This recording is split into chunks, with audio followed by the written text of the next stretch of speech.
il y a quand même des éléments entre guillemets scientifiques sur l'os, sur la cellule, etc., qui font dire qu'effectivement, il y a peut-être quelque chose. Un jour, peut-être qu'un jour ou l'autre, dans 5 ans, dans 10 ans, dans 15 ans, dans 20 ans, on dira ok, Banco, c'est vrai, ça existe.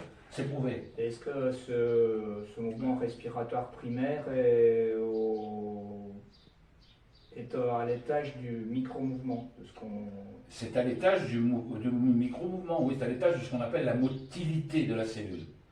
Mais comme disait un grand professeur de médecine, il disait toutes les cellules respirent, donc il n'y a pas de raison que celle-là ne respire pas. Toutes les cellules reçoivent de l'oxygène, que je sache. Donc elles reçoivent aussi de l'énergie d'un autre côté. Donc l'ostéopathie est au service de la respiration. Au service de la cellule.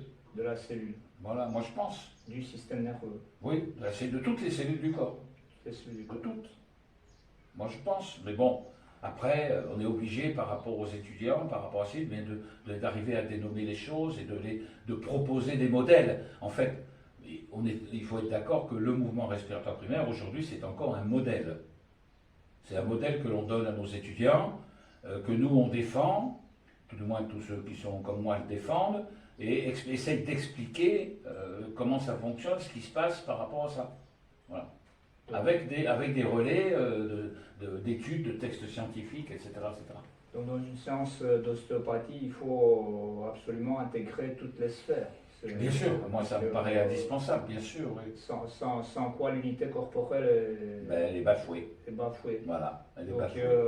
Une technicité... Maintenant, je ne dis pas que, comme pour moi, le mouvement respiratoire primaire, appelons ça comme on veut, le mécanisme crânio-sacré, peu importe, ça dépend de quelle partie on parle, ça reflète deux choses. Ça reflète déjà l'état de santé général, ce qu'on appelle l'homéostasie générale du patient. Est-ce qu'il est fatigué? Est-ce qu'il est en pleine forme? Est-ce qu'il est au contraire, etc. Est-ce qu'il a des problèmes physiologiques? Ça reflète ça. Et puis c'est aussi local. Quelqu'un qui fait une névralgie du trijumeau à la suite d'un traumatisme ou d'une extraction dentaire, ou quelqu'un qui fait un problème purement local, etc., et où tous les examens sont normaux, ça devient un problème local. C'est comme si je traitais une entorse de la cheville. Oui. Voilà. Alors il y a deux choses là-dedans. Il y a l'état, il y a ce qui est général, et puis il y a le local. Est-ce qu'il y aurait des techniques sur les vaisseaux sanguins? On n'en parle pas beaucoup. Est-ce que à ta connaissance... Bon, alors moi je sais qu'il y a des gens qui travaillent dessus. Moi, c'est pas mon... Moi, pour moi, le vaisseau sanguin, c'est un tuyau qui transporte quelque chose. Ce qui m'intéresse, c'est ce qu'il transporte. Parce qu'il y a la règle de l'artère et du nerf. La règle de l'artère, mais la règle de l'artère pour ce talent, c'est quoi? C'est l'apport d'oxygène vers les organes, vers les cellules. C'est pas l'artère en elle-même, c'est un tuyau. Donc, elle ne serait pas forcément à traiter. Non, moi je pense pas. D'accord? Moi je pense pas. Oui. À moins que... On va prendre un exemple. Quelqu'un qui vient nous voir et il dit oh là, je me réveille toutes les nuits, j'ai des fourmis dans les doigts, je suis obligé de, etc. Ben, c'est un trouble circulatoire, on est bien d'accord. Oui. Mais ce trouble circulatoire, il peut être parfaitement, comment dirais-je, provoqué par une compression de l'artère, à certains moments, dans certaines positions, par une structure comme la clavicule. La clavicule, oui. Ici, est la première côte, entre les deux, on a une artère qui est la sous-clavière, qui va innerver tout ça, qui va innerver, irriguer tout ça. Si la nuit, déjà, j'ai un problème avec ma clavicule qui manque de mobilité parce que j'ai fait une chute sur l'épaule et qu'à un moment donné, dans la nuit, je me mets comme ça, etc., et que je comprime l'artère, c'est sûr que je vais avoir des fourmis. Absolument, oui. Donc, travailler là, et ça disparaîtra, ou ça diminuera. Si ça ne disparaîtra pas, on verra. Oui, non, mais c'est... Voilà. Alors, c'est juste, si tu pouvais nous donner quelques techniques fondamentales, je ne sais pas, au niveau crânien par exemple. Je ne sais pas. Quelles seraient les grandes techniques qui définissent... Les grandes techniques, elles sont pas que crâniennes. Moi, j'appelle ce que j'appelle d'autres grandes techniques. D'autres grandes techniques. C'est pas uniquement crânien. De toutes les façons, la technique, c'est que l'aboutissement d'un raisonnement, c'est l'aboutissement d'un examen clinique, c'est l'aboutissement de ce qu'on appelle nous les tests de mobilité, c'est d'ailleurs la manière de diagnostiquer ce qui peut se passer dans les mouvements micro ou mineurs. Donc c'est l'essentiel, c'est le diagnostic. L'essentiel, c'est le diagnostic et l'organisation d'un traitement. Spécifique. Bien sûr. Après, il y a ce qu'on appelle des grandes techniques en ostéopathie, qui sont des techniques qui visent à réguler au niveau général. Mais ça va dépendre aussi de ça. Est-ce que c'est un terrain hormonal? Est-ce que c'est un terrain neurovégétatif? Est-ce que c'est un terrain circulatoire, etc., etc. À ce moment-là, on va avoir une panoplie de grands, ce que j'appelle moi des grandes techniques, comme le travail, ce qu'on appelle donc les sinus, le drainage des sinus du crâne, les techniques dites liquidiennes, compression du quatrième ventricule, roulement des temporaux, les techniques de membrane sur la dure mère, tout ça c'est des techniques générales, mais chacune d'entre elles, elle va s'adresser à un terrain particulier. Donc le centre est essentiel. Voilà. C'est la première chose à faire, c'est libérer le centre. Absolument. Mais le principe, c'est quoi? L'ostéopathie, moi, je pense que c'est une médecine de terrain. Donc, pour pouvoir avoir un résultat correct, il faut que le terrain soit bon. Donc, je prends toujours l'exemple suivant, moi, l'exemple de quelqu'un qui marche dans la campagne, il n'a pas fait attention, ou dans le désert, et puis il y a des sables mouvants. Dans les westerns, dans tous les westerns, on voit des cow-boys qui s'enfoncent dans les sables mouvants, qui pataugent et qui à la finale sont submergés. Ben, évidemment, on va s'enfoncer dans les sables mouvants, dessous il n'y a rien, plus on va patauger, plus ça va s'enfoncer. Par contre, si on met quelque chose dessous, ben, petit à petit, on va peut-être pouvoir remonter. Et c'est ça le travail du terrain. C'est d'abord de travailler sur la globalité, de redonner un fond à ce terrain pour qu'on puisse mieux supporter ce qu'on peut faire au niveau spécifique, une manipulation vertébrale, etc. etc. Ça faisait partie du serment d'Hippocrate. Ah bah pareil, oui. C'est des principes Primum généraux non nocere. Ça, Voilà. et puis c'est nettoyer le terrain. Nettoyer le terrain, voilà. Oui. Le terrain et tout, Il faut voir pour lancer l'immunité. Voilà, exactement. Là, le terrain en général, parce que le terrain, il peut être hormonal, il peut être mécanique, il peut être neurovégétatif, il peut être circulatoire, il peut être, etc. Donc, oui, donc c'est en cela que l'ostéopathie est une médecine voilà. avec les mêmes principes C'est fondamentaux une de la médecine. Absolument. Et c'est aussi pour ça que on a souvent dit que l'ostéopathie, c'était, comment dirais-je, une médecine mécaniste et une médecine mécaniste, oui. Et vitaliste. Et vitaliste, voilà, je cherchais le mot. Médecine vitaliste, je cherchais le mot. Oui, oui. Je sais que c'est très controversé, mais bon. Oui, mais c'est à nous d'avancer. Voilà, à nous d'avancer là-dessus. Il faut garder ces principes-là. Voilà. Pour finir, je voudrais te prier de peut-être donner un conseil aux étudiants, parce que je sais pas, aux étudiants aux générations qui montent, qui souhaitent se lancer. Travailler. 2, travailler. 3, travailler. Travailler l'anatomie. Voilà. Travailler l'anatomie. S'il disait toujours l'anatomie, l'ostéopathie, c'est de l'anatomie, encore de l'anatomie, toujours de l'anatomie. Mais est-ce que ça Mais une anatomie intelligente, ce que j'appelle voilà, moi une anatomie fonctionnelle. Est-ce que voilà. ça suffit pour être un ostéopathe? Non, voilà. il faut avoir un petit peu un petit peu de réflexion. Est-ce que dans tout ça, il faut mettre un brin de croyance? Tout le monde a des croyances. Bon, moi j'en ai comme tout le monde, et puis ces croyances, c'est aujourd'hui on dit ah les croyances, c'est du charlatanisme. Non. Une foi. Voilà. Une foi en quelque chose. Ben, une foi, c'est-à-dire qu'on a envie de faire avancer les choses et qu'on croit dans ce que l'on fait. Si je ne crois pas de ce que je fais, je pense que même un médecin classique allopathique qui ne croit pas à ce qu'il fait, il faut qu'il change de métier. Hein. Donc pour pouvoir continuer l'ostéopathie, il faut pouvoir avoir cette foi Et puis appliquer les principes et croire, admettre ce que l'on enseigne. On peut l'admettre et le critiquer, mais il faut le critiquer constructivement. Moi, je vois des tas de gens qui critiquent, mais qui n'apportent pas la preuve que ça ne marche pas, que ça n'existe pas.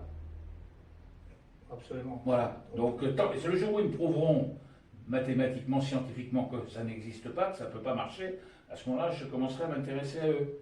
Mais là, aujourd'hui, on dit ah non, ah bon, ah d'accord, ok. Voilà. Donc, au revoir. C'est en cela que l'ostéopathie est une tradition, ses principes et foi dans ses principes. Voilà. Et moi, je crois, c'est pas une croyance de croire. D'accord? C'est pas une croyance de croire. C'est une croyance, c'est l'envie, pour moi, d'assimiler un certain nombre de choses qui peuvent convenir aussi à d'autres. Voilà, c'est tout. Donc j'essaye non pas d'apporter des croyances aux étudiants, mais de leur apporter un savoir, je veux dire, une expérience et une expertise aussi. Parce que, bon, aujourd'hui, on dit, les ostéopathes, ils ont de l'expérience, mais ils n'ont pas d'expertise. Moi, j'estime que 40 ans de métier ou 50 ans de métier, c'est de l'expertise. C'est pas que de l'expérience. J'ai aussi, c'est pas parce qu'on a un diplôme universitaire de doctorat de machin qu'on a vraiment une expertise, c'est pas vrai. Voilà. L'expérience, c'est une chose, l'expertise, c'est la conclusion de beaucoup d'expériences. Et cette expertise-là, c'est comme dans tout métier manuel, se transmet de maître à disciple. Voilà, maître à élève. De maître à élève, Oui. disciple. Disciple, j'aime pas. Je ne veux pas avoir de disciples. Donc, C'est pas mon truc. D'accord? Des élèves, oui. Des élèves qui vont évoluer. D'accord? Qui vont évoluer au cours de leurs études. Ils vont d'abord devenir des techniciens, parce qu'ils manquent tous des techniques. Tu le sais, toi qui es directeur d'école. Ils veulent tous de la technique. Ah. Ils veulent tous de la technique. Bon, moi, c'est la première étape, leur apprendre des principes et des techniques. La deuxième étape, pour moi, c'est de devenir un praticien. C'est-à-dire que c'est quelqu'un qui est capable de mettre en pratique cet ensemble de concepts, de techniques sur un patient. Et la troisième étape, c'est d'être thérapeute. Le thérapeute, c'est celui qui a acquis de l'expérience et qui a une espèce de, comment dirais-je, de troisième voie, qui est la voie, effectivement, cette fois-ci, de l'intuition. Hein? C'est-à-dire, la réflexion va beaucoup plus vite parce qu'on a accumulé l'expérience, parce qu'on a accumulé un certain nombre de choses, et techniquement parlant, on devient facile. oui, donc on ressent les choses. Voilà. Et ça vient de toi. D'accord? C'est ce que j'appelle effectivement ou de l'intuition. Ou de sentir. Moi je dis, un bon thérapeute, il a un bon nez. Un bon nez. Voilà. Un thérapeute. Voilà. Donc la troisième étape, c'est d'en faire des thérapeutes. Mais on n'en fait pas des thérapeutes, on devient un thérapeute. Voilà, donc il faut du temps, de l'application et Voilà. se dédier à... Voilà. Comme je dis aux étudiants, vous avez 5 années d'études, ou 6, ça va dépendre encore des endroits. Quand vous sortez de l'école, vous sortez avec, dans le dos, comme votre voiture, quand vous avez passé le permis, vous avez une lettre derrière qui dit que vous êtes un apprenti. Donc il faut faire votre apprentissage. Qui dure, Ça va le dépendre. temps qu'il faut. Voilà, ça va dépendre. Mais moi j'aime bien expliquer ces 3 types de stades, le technicien, le praticien. Un étudiant qui sort de l'école, qui a vu, je sais pas moi, qui a fait 100, 150 consultations, c'est un praticien déjà. Il arrive à pratiquer, à mettre en musique les choses. Le thérapeute, c'est au-dessus. Le thérapeute, c'est complètement différent. Et à partir de ce stade-là, il m'a commencé à transmettre en fait.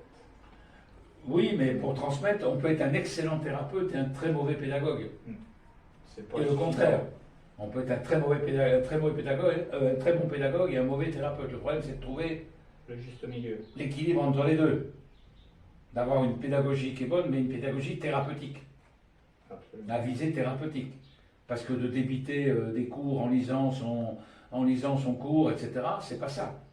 Quand on fait un cours, on doit être à la fois pédagogue, on doit expliquer, on doit donner de l'expérience, on doit donner des images, de façon à ce que ça soit vivant. Moi, je vois des fois des enseignants, ils sont là assis à leur bureau, et puis ils lisent leurs trucs, et ça n'a aucun intérêt. Les étudiants, qu'est-ce qu'ils font? Ils s'emmerdent, ils s'endorment. Oui. Hein? Il faut que ça soit vivant, un cours. Faut que ce soit, oui. Voilà. Des fois, quand je vois des profs de fac qui sont là assis sur leur bureau devant 300 étudiants et qui lisent leurs trucs, ça m'énerve. Ben oui. Et pourtant, ils sont profs de fac. Oui, absolument. Ouais. Voilà.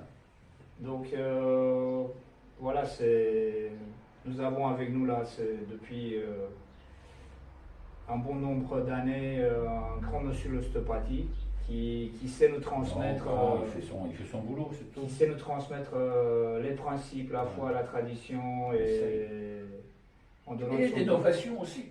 Voilà, Mais aussi des choses nouvelles, l'innovation. et des choses nouvelles. Hein, quand je dis technique de France, c'est qu'il s'est passé quelque chose. Et voilà que je voudrais remercier particulièrement aujourd'hui. Merci à toi. L'invité est toujours Oui, on finit autant que demain et on possible, recommence au mois de voilà. septembre. Oui. Voilà, donc on se reverra d'ici le mois de septembre Voilà, pour c'est ça. un autre cours Tout à sur fait. la pédiatrie. Absolument. Voilà, Merci à toi en tout cas de Merci m'accueillir à parce toi que je suis infiniment. toujours ravi de venir. Voilà, c'est nous, Voilà. c'est nous qui sommes ravis de. Voilà. Voilà. Donc Tu viens. là, je vais avoir 2 semaines de repos et après je m'en vais en Pologne. Voilà, on te souhaite un très bon été et puis nous Merci, t'attendons pareil. les bras ouverts à la rentrée. Et au mois de septembre. Ah, merci à Christian, merci au grand ostéopathe. Non, non, pas grand. Merci. Il se tasse en ce moment, il devient vieux, il se tasse. Non. Ça a duré combien de temps? Une demi-heure au moins?